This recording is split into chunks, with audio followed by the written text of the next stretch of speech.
కానీ కానీ కనీసం గతంలో ఎప్పుడూ లేని స్థాయిలో భారత విదేశాంగ విధానం విమర్శల పాలవుతోంది. ఇలాంటి ఒక ఇంప్రెషన్ ఉంది. జస్ట్ ఒక చిన్న ఎగ్జాంపుల్ చెప్తాను. చెప్పండి.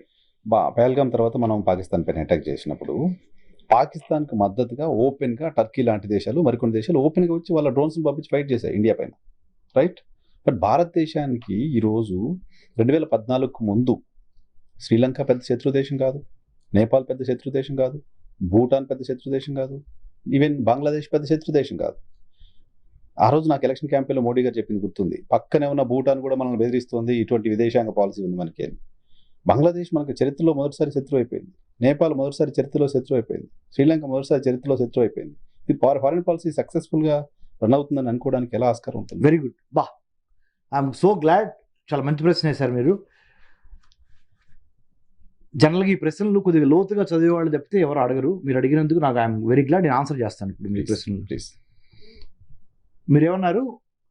2014 వరకు చుట్టుపక్కల ఉన్న దేశాలతో అంత శత్రుత్వం లేదు, కానీ 2014 నుంచి over a period of time, especially last 5 to 6 years నుంచి అటు బంగ్లాదేశ్ను పోగొట్టుకున్న ఫీలింగ్, అటు శ్రీలంకను పోగొట్టుకున్న ఫీలింగ్, అటు నేపాల్ని పోగొట్టుకున్న ఫీలింగ్, ఈ ఫీలింగ్స్ కనపడుతున్నాయండి. పాకిస్తాన్ అంటే ఎప్పుడో మనకి శత్రువు అది. సో భారతదేశం చుట్టుపక్కల ఉన్న దేశాలు ఎన్ని ఉన్నాయండి? మొత్తం 15,000 kilometers ల్యాండ్ బోర్డర్స్ అని చెప్పే కదా భారతదేశానికి. The longest land border India shares with is Bangladesh, 4,000+ kilometers.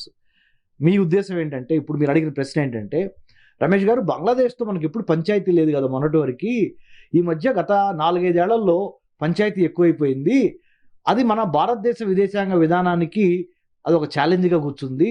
మరి ఇలాంటి సమయంలో మీరు సక్సెస్ఫుల్గా అయ్యారని ఎట్లా చెప్తారు అని ప్రజలు అడుగుతున్నారు.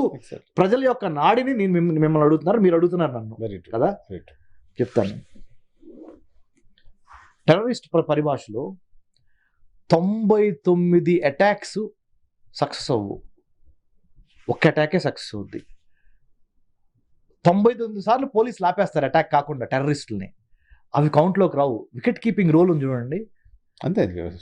థ్యాంక్లెస్ జాబ్ అంటారు. వాడు 99 balls ఆపుతాడు, ఒక్క బాల్ మిస్ చేస్తే వికెట్ కీపర్ ద్వారా బై వచ్చిందిరా 4, మ్యాచ్ ఓడిపోయామని వికెట్ కీపర్ని మనము తీవ్రంగా విమర్శిస్తాం. భారతదేశానికి సంబంధించిన సెక్యూరిటీ ఫోర్సెస్ ఎన్ని సవాళ్ళని మన కంటికి కూడా తెలియకుండా, మనకి ఇంటానికి కూడా తెలియకుండా అక్కడికక్కడే న్యూట్రలైజ్ చేయటం అంటారు మా భాషలో, లిక్విడేట్ చేయటం అంటారు. అంటే మనకు తెలియని కూడా తెలియదు, వాళ్ళు వచ్చి కుట్టారు, మేము ఇచ్చేసామని మీకు చెప్పం కూడా చెప్పం మేము.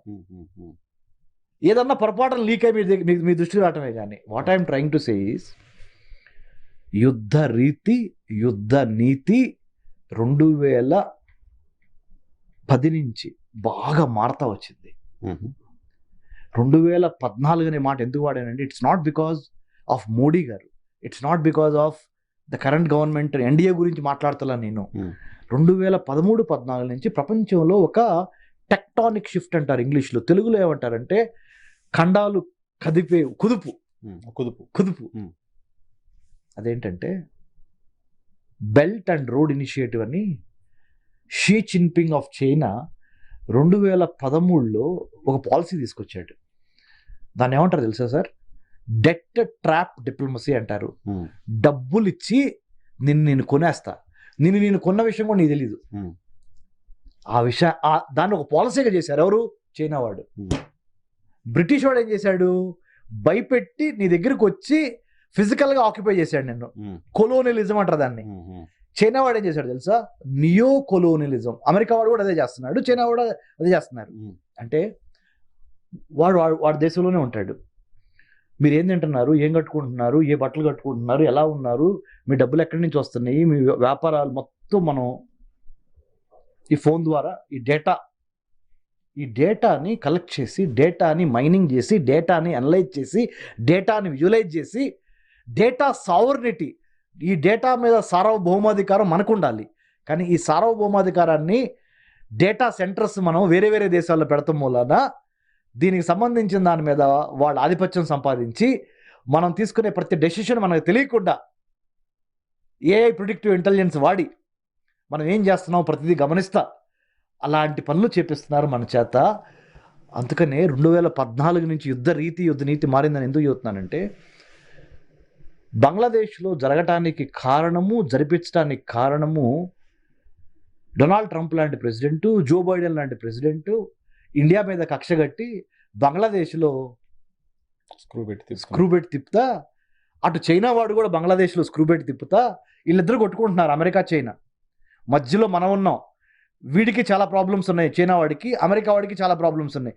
వీడికి ఊరంతా అప్పులు, ఊరంతా శత్రువులే వీడికి, అమెరికా వాడికి. మీరు కావాలంటే హిస్టరీ చూడండి, నేను చెప్తా. 1776లో స్టార్ట్ అయిన అమెరికన్ వార్ ఆఫ్ ఇండిపెండెన్స్ నుంచి దీని వయసు ఎంత, 250 ఏళ్ళు. ఈ చైనా 1949లో చాంకాయ్ షేక్ అధికారంలో వాడి పంపించేస్తే వాడు తైవాన్ వెళ్ళి కూర్చుంటే కమ్యూనిస్ట్ పార్టీ ఆఫ్ చైనా 1949లో వచ్చింది. వీళ్ళిద్దరు చేసే తతంగాలు, వీళ్ళిద్దరు డ్రామాలు, పంచాయతీలు భారతదేశం మనం గమనిస్తా ప్రజాస్వామ్యబద్ధంగా we the people of India having solemnly resolved to constitute India into a sovereign socialist secular democratic రిపబ్లిక్గా మనం అవతరించి ఏ దేశాన్ని మనం ఆక్యుపై చేయకుండా భారతదేశం సైన్స్, టెక్నాలజీ, ఇంజనీరింగ్, మ్యాథమెటిక్స్, మెడిసిన్లో నెంబర్ 1గా ఉంటా వెళ్తున్న తీరు ఈ రెండింటికి మింగుడు పడట్లా. అందుకని ఏం చేస్తున్నారు తెలుసా సార్?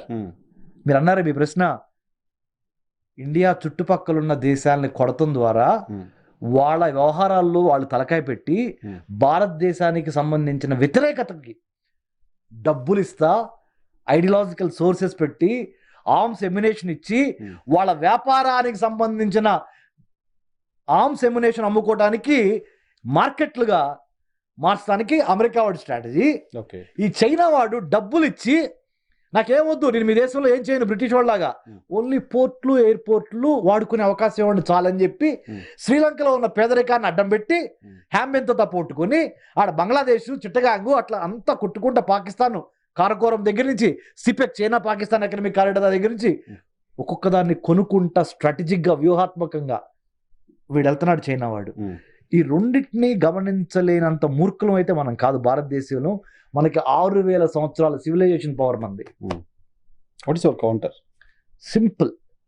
ఇటు అమెరికా, ఇటు చైనా భారతదేశ ఎదుగుదలని వేరే రకంగా ఆపటం కోసం 100% భారతదేశం చుట్టుపక్కల ఉన్న దేశాల్లో వేలు పెట్టి భారతదేశానికి ఇబ్బంది కలిగించే విధంగా వాళ్ళు స్ట్రాటజీలు వేస్తున్నారు అంటానికి మీరే ఒక్కసారి, you are a very senior journalist sir, మీ రీసెర్చ్ అసిస్టెంట్స్కి ఎవరికన్నా చెప్పి అంత సహాయం ఈ చుట్టుపక్కల ఉన్న దేశాలకి, నేపాల్కి కానీ, భూటాన్కి కానీ, మయన్మార్కి కానీ, పాకిస్తాన్కి కానీ, ఆఫ్ఘనిస్తాన్కి కానీ, శ్రీలంకకి కానీ లాస్ట్ 10 yearsలో ఎందుకు పెరుగుతుంది, ఏది సహాయం ఎవరి దగ్గర నుంచి పెరుగుతుంది, అమెరికా నుంచి, చైనా నుంచి అనే దాని మీద ఒక చిన్న రీసెర్చ్ చేయమని చెప్పండి, తెలిసిపోద్ది.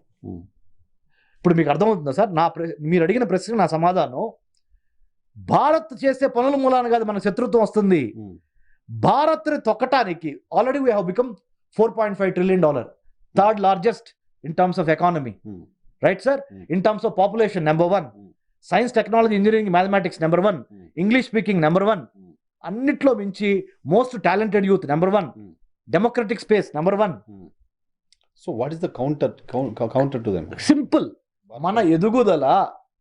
మన ఎదుగుదల not liked by either Chinese or Americans. They are using their strategies to involve into South Asian politics. ఈ దక్షిణ ఆసియా దేశాలైన 7 దేశాలు భారత్ ఒక రీజనల్ పవర్గా మనం ఉన్నాము. మన ఎదుగుదల, అమెరికా వాడికి ఇండియా స్వతంత్రంగా ఎదగటం ఇష్టం ఉండదు. వాడు ఎప్పుడు చైనాని కొడటానికి భారతదేశం వాడుకోవాలనే చూస్తూ ఉంటాడు. చైనా వాడు మనలో ఒక మార్కెట్గానే చూస్తాడు కానీ there is no emotional attachment to India. 1962లో కూడా నమ్మించి మోసం చేసి దెబ్బ కొట్టారు మనల్ని. What I'm trying to say is, ఒక పక్కన అమెరికా, ఒక పక్కన చైనా ఆడే పెద్ద బిగ్ పిక్చర్ నాటకంలో ఇండియా చుట్టుపక్కల ఉన్న స్మాల్ కంట్రీస్ని వాళ్ళ యొక్క జాతి ప్రయోజనాలకు అనుగుణంగా మనకి వ్యతిరేకంగా వాడుకోవటానికి ఈ చేత్తో ఇచ్చి ఈ చేత్తో కొడుతున్నారు.